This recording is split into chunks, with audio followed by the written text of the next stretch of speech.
আল্লাহ বলছেন ওয়াকালা রাব্বুকুম উদুনি আস্তাজিব লাকুম, সূরা মুমিনের 60 নম্বর আয়াত। আল্লাহ রাব্বুল আলামিন বললেন, সুতরাং তোমরা তোমার রবকে একা ডাকো, সঙ্গে সঙ্গে তোমরা জবাব পাবে। আসসালামু আলাইকুম, আমি Mishti Rahman and welcome to my channel সুফিবাদের রহস্য। আজকে কোন বিষয়টি নিয়ে আমি আপনাদের সামনে হাজির হলাম, সেই বিষয়টি হচ্ছে আমরা সবাই জানি আল্লাহকে ডাকলে আল্লাহ আমাদের ডাকে সাড়া দিবে। এটা বিভিন্ন আলেমগণেরা, বড় বড় বক্তারা আমাদেরকে বলে থাকেন যে আল্লাহকে ডাকলে আল্লাহ সঙ্গে সঙ্গে জবাব দেবেন। সেটা কোরআনের আয়াতের মাধ্যমে তারা আমাদেরকে জানিয়েছেন যে আল্লাহ প্রমিস করেছেন আমরা ডাকলেই আল্লাহ আমাদের ডাকে সাড়া দিবে। কিন্তু কোথায়? আমরা তো কতবারই আল্লাহকে ডাকি, কত রকম ভাবেই ডাকি, আল্লাহ তো আমাদের ডাকে সাড়া দেয় না। বিপদে পড়লে আল্লাহকে ডাকছি, কোনো খুশির সংবাদ আসলে আল্লাহকে ডাকছি, কই আল্লাহ তো আমাদের ডাকে সাড়া দিচ্ছে না। তাহলে কিভাবে ডাকলে আল্লাহ আমাদের ডাকে সাড়া দিবে? কোরআনে আছে ওয়াকালা রাব্বুকুম উদুনি আস্তাজিব লাকুম, যে তোমরা আমাকে একা ডাকো, ডাকার সঙ্গে সঙ্গে আমি তোমাদের ডাকে জবাব দেব বা সাড়া দেব। এই একা কোন একা? ঘরের লাইট বন্ধ করে সবাইকে ঘর থেকে বিতাড়িত করে একা একা আল্লাহকে ডাকলে কি আল্লাহ জবাব দেবে, নাকি এটার অন্য কোনো রহস্য আছে? তো সে বিষয়টা আজকে ক্লিয়ার হব। তো চলুন শোনা যাক কাজী জাবের আহমেদ ভাই এই বিষয়টি নিয়ে কি বলছেন। চলুন শুরু করছি। বলছেন ওয়াকালা রাব্বুকুম উদুনি আস্তাজিব লাকুম, সূরা মুমিনের 60 নম্বর আয়াত। আল্লাহ রাব্বুল আলামিন বললেন, সুতরাং তোমার রবকে একা ডাকো, সঙ্গে সঙ্গে তোমরা জবাব পাবে। আল্লাহকে ডাকতে হবে কিভাবে? একা, দুয়ে ডাকলে হবে না।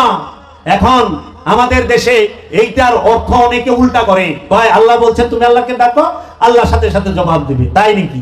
হ্যাঁ, তাহলে এই যে বড় বড় হোটেলে, রেস্টুরেন্টে, বিভিন্ন বিল্ডিং এ যে আগুন লাগে, এরা কি আল্লাহরে কম ডাকে? আল্লাহ তো জবাব দেয় না, থাকবে আল্লাহরে ডাকে নাই, ডাকছে তো। এই যে অ্যাক্সিডেন্ট হয়ে পানিতে দুইবা লঞ্চ দুইবা মরতাছে না, বিমান ব্রাস্ট হয়ে মরতাছে না, মরতাছে তো। আচ্ছা ইরাকিরা কি আল্লাহরে ডাকে নাই? আল্লাহ শুনছে, সাথে সাথে বোম ফিরাইছে। সিরিয়ানরা, ইয়ামেনিরা, আফগানিরা না, আল্লাহ শর্ত দিয়েছে একা ডাকবা। সেই একা কোন একা? সেই একা কোন একা?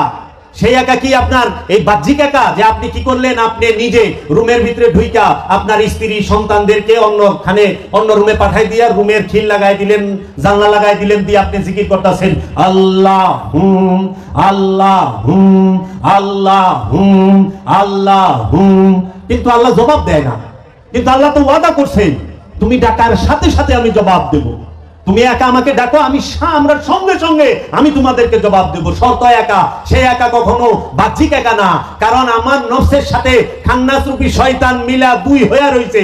নফস আর খান্নাস, নফস এক, শয়তান রূপী খান্নাস আরেক, দুইয়ে মিলা এক যুগে এক, মানে দুই হয়ে বয়ে রয়েছে। যতই ডাকে লাভ নাই, কারণ কামনালয়ে আল্লাহরে ডাকলে আল্লাহ শুনবে না, বাসনালয়ে আল্লাহরে ডাকলে আল্লাহ শুনবো না। যদি আপনি চাওয়া নিয়ে আল্লাহরে ডাকেন আল্লাহ শুনবো না। সমস্ত কিছু মুক্ত হয়ে আল্লাহকে ডাকতে হবে। তাই মাওলানা রুম বলেছেন যে নামাজ পড়তে যায় মসজিদে, মসজিদ আল্লাহর ঘর, আল্লাহর ঘরে যখন নামাজ পড়ে আল্লাহকে কি আমরা মুসল্লিরা কি বলি, ইমাম সাহেব কি বলে, আল্লাহকে হাজের নাজের ওয়াহিদ জানিয়া সেজদা করিতেছি। আমরা আল্লাহর কদমে সেজদা করি, তাই না? নামাজে আল্লাহর সামনে রুকু করি না? আল্লাহ আমার সামনে আছে। আমরা যারা ইমাম মুমিন তারা আল্লাহরে দেখে, আমরা মুসল্লি হয়তো দেখি না, কিন্তু ইমাম সাহেব দেখে আল্লাহরে। কারণ যিনি ইমাম সে শয়তান মুক্ত, যে শয়তান মুক্ত না সে ইমাম না। তো শয়তান মুক্ত যে, সে তো আল্লাহরে দেখে, আল্লাহরে দেখে চেষ্টা করে। এই জন্য আমরা বলি বিহাজ আল ইমাম, ইরতাদাইতু বিহাজ আল ইমাম। এই ইমামের পিছনে আমার এক ফুবা ছিল, হ্যাঁ ও শর্টকাটে নিয়ত করতো, হুজুরের যেই নিয়ত আমারও সেই নিয়ত, কাবাতি শরীফাতে আল্লাহ। মানে সাধারণ মানুষ সে করতো না, আরবি জানতো না, তো একদম সাধারণ মানুষ, হ্যাঁ কি নিয়ত করবো, আর এই আরবি যতই হিগা হ্যাঁ মুখস্থ না, পুরো হয়ে গেছে গা, হুজুরের যেই নিয়ত আমারও এই নিয়ত। এখন ইমাম সাহেব যখন আল্লাহর সামনে দাঁড়ায় আল্লাহকে সেজদা করে, মুসল্লি যখন আল্লাহকে দাঁড়ায় আল্লাহকে সেজদা করে, আল্লাহ তো সামনে, মুসল্লির সামনেও আল্লাহ। আমরা আল্লাহ হাজের নাজের এই বিশ্বাসেই সেজদা করি, আল্লাহর কদমেই সেজদা করি, আল্লাহকে দেখেই সেজদা করি, তাই না? যদি আমরা আল্লাহকে দেখতে নাও পাই, তাহলে আমাদের মনে এই বিশ্বাস যে আমরা আল্লাহরে না দেখলে কিন্তু আল্লাহ কিন্তু আমাদের দেখতেছে, তাই না? আল্লাহ আমাদের দেখতে আছে, এই বিশ্বাস আমরা করি। আমাদের সেজদা শেষে আমরা কি করি? হাত উঠাই, আল্লাহ রাব্বুল আলামিন আমি 3 লাখ টাকা ঋণ, আমার ঋণ শোধায় দাও। আল্লাহ গো, আমার মাওই বাড়ির তালই সব অসুস্থ, হের বেমার দূর করে দাও। তাই মাওলানা রুম বলেছে, আল্লাহকে দেখার পরে যার ঋণের কথা আর যার অভাবের কথা আর যার বেমারের কথা মনে থাকে, জানিয়া রাখো তার কাছে আল্লাহ থেকে ঋণ, অভাব আর বেমার বড়। কারণ আল্লাহকে দেখলে তুমি সব ভুলা যাইবা। দুনিয়া বাইরে থুইয়া আল্লাহর ঘর মসজিদে ঢুকবার কইছে, আর মাথার মধ্যে আর দুনিয়া তো বউ পোলাপান তো বাইক থুই আইছে, টাকা পয়সাও বাইক থুই আইছে, কিন্তু যত চিন্তা সব লই আইছে আল্লাহর কাছে সব কমু। আরে আল্লাহরে যখন জান্নাতে এক পলক দেখবেন, এক ঝলক কাফি হ্যায় উমর ভর কে লিয়ে। জান্নাতি আল্লাহরে যখন একটা ঝলক দেখবো, পর্দাটা যখন হটাইবো, আল্লাহর চেহারা মুবারকটা দেখে সে বেহুশ হইয়া থাকবো। আর আপনারা কেমন আল্লাহর সামনে দাঁড়ায়া আল্লাহরে দেখে সেজদা কইরা, সেজদার পরে আপনার ঋণের কথা মনে থাকে, তার মানে তো আল্লাহ থেকে ঋণটা বেশি বড়। ইউ বেমার বড় হয়ে গেছেন আল্লাহ থেকে। ওই উম্মত যদি না হইতে পারি যে আমার কাছে সব কিছু থেকে আমি আল্লাহকে মহব্বত করি, আমার কাছে সবচেয়ে বড় আল্লাহ রাব্বুল আলামিন, রাহমাতাল লিল আলামিন। তাই কোন নবী যেন 20 বছর রোগে ভুগছে? আইয়ুব নবী। সেই আইয়ুব নবী একবারের লেগে মুনাজাত করছে আল্লাহর দরবারে? না, সবুর করছে। কি করছে? মুনাজাত না করে ধৈর্য ধরছে। ইউনুস নবী মাছের পেটে ছিল, সমুদ্রের ভিতরে 2 মাসের পেটে, মুনাজাত করছে না সবুর করছে? ইব্রাহিম খলিলুল্লাহকে যখন নমরুদ আগুনের কুণ্ডতে ফেলাই দিল, ইব্রাহিম খলিলুল্লাহ কি মুনাজাত করছে না সবুর করছে? তাইলে ধৈর্য ধরবেন না? একটুটুক বিপদ আইলে সাথে সাথে হাত উঠায় বহেন। এটাও তো হইতে পারে আল্লাহ মুসিবত দিছে বড় রহমত দেবার জন্য ধৈর্য ধরি। তাই গৌসে পাক আব্দুল কাদের জিলানী আলাইহিস সালাতু ওয়াস সালাম বলেছেন, বাবা মুসিবত আইলে ঘাবড়ায়ও না, ধৈর্য ধইরা মুসিবতটাকে যাইতে দাও, বিশ্বাস রাখো এই মুসিবতের পিছনেই রহমত আসতেছে। মুসিবতে ঘাবড়ায় না। সুফিরা কি ঘাবড়ায়? না। এই বর্তমান সময় সুফিদের জন্য মুসিবতের সময়, সুফিবাদের মানুষের জন্য, ইলমে তাসাউফের অনুসারীদের জন্য, ওলি আল্লাহর প্রেমিকদের জন্য মুসিবতের সময়। ধৈর্য ধরো, সুসময় আসতেছে, রহমত আসবে রবে। যে মাজার একতলা ভাঙছ, যাইনা রাখো এইটা বিশাল আকারে আধুনিক ভাবে সুন্দর হবে। কারণ আল্লাহর ওলি ছাড় দেয়, ছাইরা দেয় না।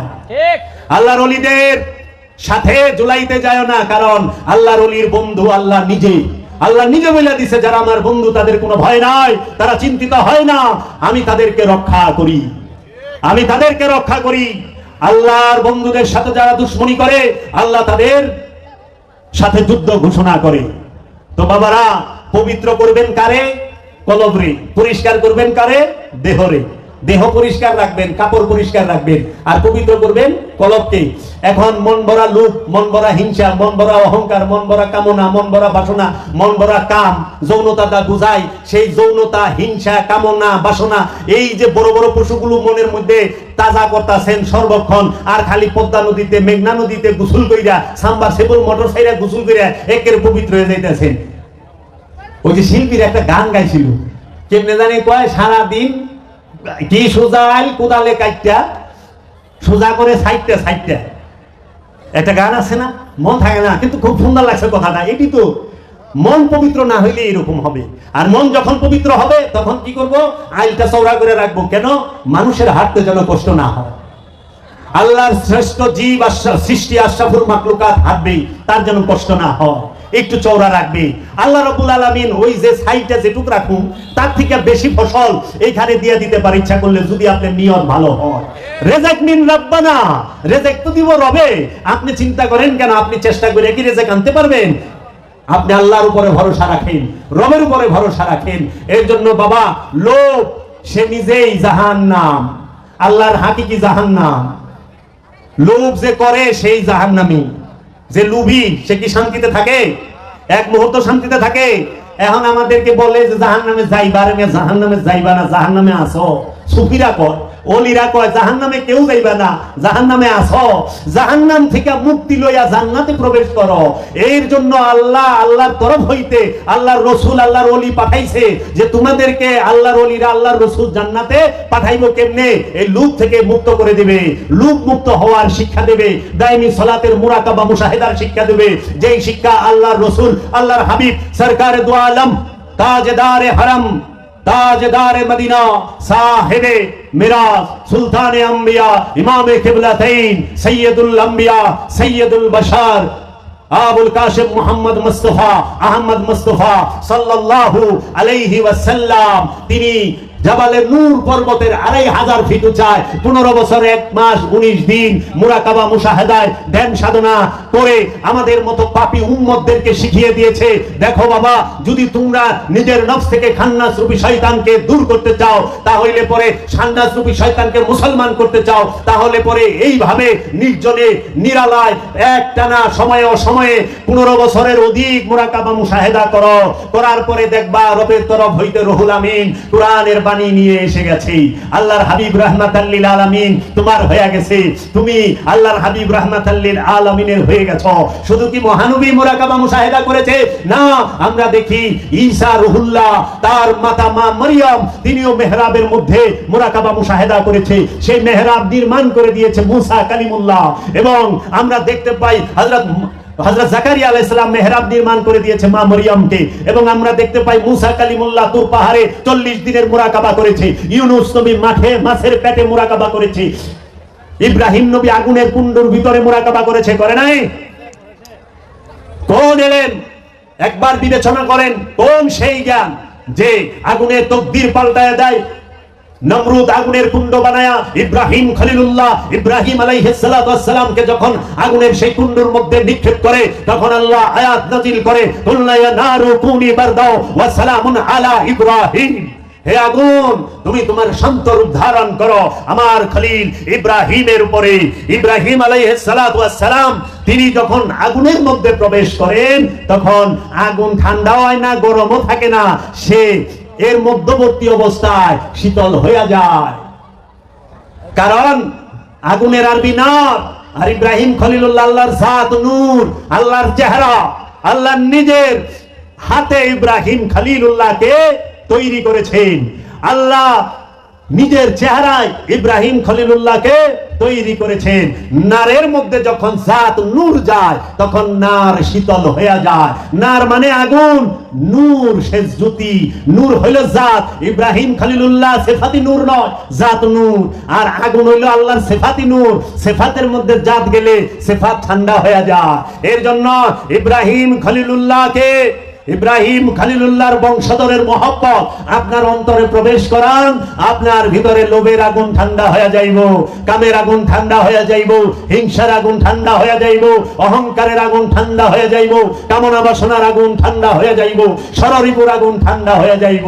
অন্তরে কি ইব্রাহিম খলিলুল্লাহর বংশধর যারা, আল্লাহর জাত নূরে নূরময় যারা, যেই ওলি যেই মুর্শিদে কামেল তাদেরকে প্রবেশ করিয়েছেন না, যেই পর্যন্ত ওলির কাছে বায়াত না হবেন, মুরিদ না হবেন, আল্লাহর ওলির চেহারা মুবারকের ধ্যান কলবের মধ্যে না রাখবেন, সেই পর্যন্ত আপনার অন্তরের আগুন ঠান্ডা হবে না। আগুনের মধ্যেও মুরাকাবা করা যায়, পানির মধ্যেও মুরাকাবা করা যায়, পাহাড়ের উপরেও মুরাকাবা করা যায়, জাবালের নূর পর্বতের 2500 ফিট উঁচায় মুরাকাবা করা যায়, এবং মেহরাবেও মুরাকাবা করা যায়। গৌতম বুদ্ধ সেও মুরাকাবা করেছেন, সেও ধ্যান সাধনা মেডিটেশন করেছেন, শ্রীকৃষ্ণ সেও মেডিটেশন করেছেন, তাদের জন্য নয়, এই জগতের মানুষের জন্য। ওলির কোন জাত থাকে না, ওলি থাকে সার্বজনীন। জাতের হয় মৌলবী মুন্সি সাহেবরা, জাতের হয় পণ্ডিতেরা, জাতের হয় রাব্বি সেনেগটেরা, পাদ্রীরা, কিন্তু ঈসা রুহুল্লাহ সে জাতের নয়, সে সার্বজনীন। সকল মানুষের জন্য তিনি নবী হয়ে আগমন করেন। পৃথিবীর বুকে প্রত্যেকটা মহাপুরুষ সার্বজনীন। এর জন্য আমরা যেন ওলি আল্লাহদেরকে জাতের মধ্যে না ফেলাই। আল্লাহর ওলির দরবারে, আল্লাহর ওলির কদমের সামনে সবাই আইসা বসবে, আল্লাহর ওলির সামনে সবাই বসবে। আমরা কাজী জাবের আহমেদের কথাগুলো শুনলাম এবং অনেক ভালো করে তিনি ব্যাখ্যা করে বলে দিলেন যে আল্লাহকে কিভাবে ডাকবেন। কিভাবে ডাকলে আল্লাহ আপনার ডাকে সাড়া দিবেই, 100% সাড়া দিবে। তো এই বিষয়টি কাজী জাবের আহমেদ ঠিক বলল নাকি কিছুটা ভুল আছে? আপনারা চাইলেই আপনাদের মূল্যবান মতামতটি কমেন্টের মাধ্যমে কিন্তু জানিয়ে দিতে পারেন। আর আমার এই ভিডিওটি যদি ভালো লেগে থাকে অবশ্যই লাইক কমেন্ট শেয়ার করে দিবেন। আমার চ্যানেলে যদি নতুন হয়ে থাকেন তাহলে চ্যানেল সাবস্ক্রাইব করে পাশে থাকা বেল আইকনটি ক্লিক করে দিবেন যাতে করে পরবর্তী ভিডিওটি খুব সহজে আপনার কাছে পৌঁছে যায়। সবাই ভালো থাকবেন, সুস্থ থাকবেন, খোদা হাফেজ।